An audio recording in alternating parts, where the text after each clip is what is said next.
गर्मियों में तो आइसक्रीम सबको बहुत पसंद होती है, पर ख़ासकर बच्चों को चॉकलेट आइसक्रीम बहुत ज़्यादा पसंद होती है। और जब हम ये आइसक्रीम बनाएँगे ओरियो बिस्किट से, तो बच्चों को तो और भी ज़्यादा पसंद आएगी। तो इस ओरियो आइसक्रीम की जो रेसिपी है ना, ज़रूर फॉलो करें। बहुत ही ईज़ी है इसको बनाना। इसमें ना तो हमने बीटर का यूज़ किया है, ना हमने किसी विस्कर का यूज़ किया है, ना कंडेंस्ड मिल्क, ना कॉर्नफ्लोर। बहुत ही आसान है इसको बनाना। और इसको बनाने के लिए हमने सबसे पहले एक पैन में ले लिया है 250 ml दूध। तो ये 250 ml दूध हम इस पैन में डालेंगे और इसको बॉयल होने के लिए रख देंगे। इसको ज़्यादा नहीं पकाना है, जस्ट बॉयल ही करना है। और अब हम एक अलग से बाउल ले लेंगे और उसमें भी हम 250 ml दूध डाल देंगे। तो हमने दो जगह 250 ml दूध लिया है, मतलब हमने टोटल 500 ml दूध का यहाँ पे यूज़ किया है। आधा लीटर दूध टोटल मैंने यहाँ पे लिया है। अब हम इसमें डाल देंगे ओरियो बिस्किट। तो ओरियो का मैंने ये 10 रुपये वाला पैकेट यूज़ किया है, एक ही पैकेट मैं इसमें यूज़ करूँगी। और इसको आपने तोड़ के डाल देना है दूध के अंदर, क्योंकि ये जो बिस्किट्स है ना, बड़ी जल्दी सॉगी हो जाते हैं और इजीली मेल्ट हो जाएंगे, दूध के अंदर मिक्स हो जाएंगे। तो आपने इसकी चॉकलेट के साथ ही इसको दूध के अंदर डाल देना है तोड़ के। तो अब साथ में यहाँ पे मैं डाल रही हूँ 2 से 3 बड़े चम्मच कोको पाउडर। मैंने यहाँ पे 1/4 कप लिया है, तो आप 2 से 3 बड़े चम्मच कोको पाउडर के ले लें। अगर आपके पास नहीं है कोको पाउडर, तो इसकी जगह पे ना आप किसी भी चॉकलेट का भी यूज़ कर सकते हैं यहाँ पे। और इसको अच्छे से आप विस्कर की हेल्प से विस्क कर लें।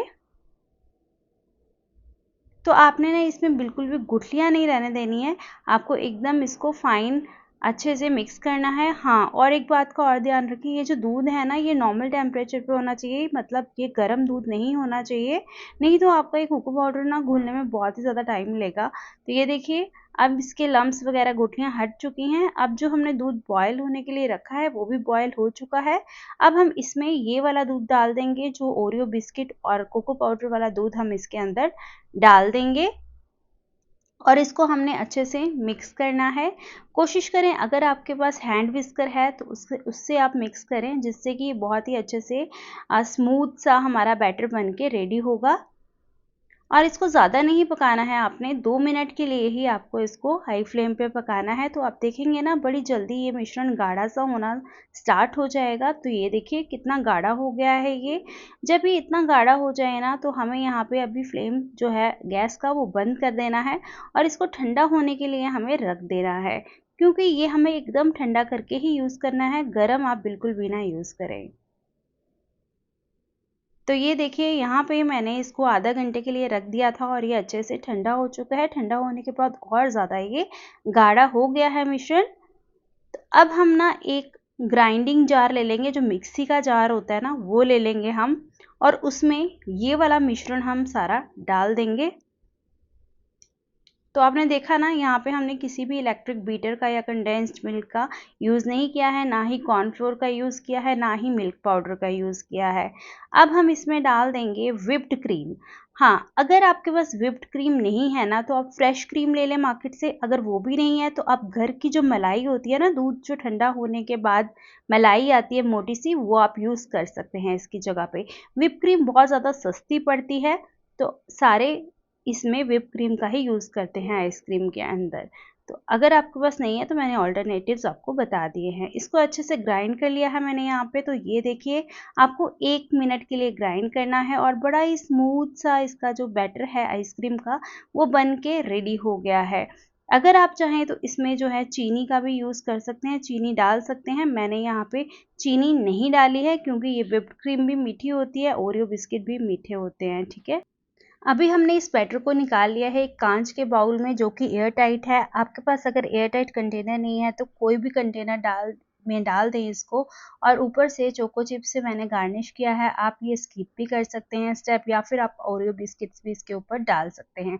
इसको आप ढक दें, किसी भी पेपर से ढक दें, अगर आपके पास एल्युमिनियम फॉइल है उससे ढक दें। और ऊपर इसके ढक्कन लगा के इसको फ्रीज कर लें कम से कम 8 से 10 घंटे के लिए। मैंने इसको ओवरनाइट रखा था और नेक्स्ट डे मॉर्निंग में मैंने इसको खोला था। तो ये देखिए, नेक्स्ट डे मॉर्निंग में जब मैंने इसको खोला तो बहुत ही अच्छे से सेट हो गई थी। तो बेस्ट रिजल्ट्स के लिए आप इसको इसको ओवरनाइट ही रखें फ्रीज़र के अंदर। और ये देखिए कितने अच्छे से सेट हो गई है आइसक्रीम, देखने में तो बहुत ही ज़्यादा टेस्टी लग रही है। तो चलिए अब इसको सर्व कर लेते हैं। तो मैंने ना इस स्कूप से इसको सर्व किया है। जब भी आपने स्कूप से सर्व करना हो ना, स्कूप को पहले पानी में डिप कर लें और फिर इससे आप आइसक्रीम निकालें ना, तो बहुत ही ईज़िली ये निकल जाती है। और ये देखिए कितनी टेम्प्टिंग लग रही है देखने में। मुझे तो मतलब बनाते-बनाते ही मन हुआ खाने का, और बच्चे तो मतलब रुक ही नहीं रहे थे इसको देखने के बाद, बोल रहे थे कि जल्दी से आइसक्रीम दे दो। और मैंने देखिए यहाँ पे इसको ओरियो बिस्किट से गार्निश किया है। ये टोटली ऑप्शनल है, आप अगर चाहें तो इसको चॉकलेट सिरप से भी गार्निश कर सकते हैं। और जब मैंने इसको टेस्ट किया तो मतलब इतनी ज़्यादा सुपर डिलीशियस थी ना ये आइसक्रीम, कि मार्केट वाली आइसक्रीम भी इसके आगे फेल है। तो चलिए आप ट्राई कीजिए ये रेसिपी। हम मिलते हैं नेक्स्ट वीडियो में।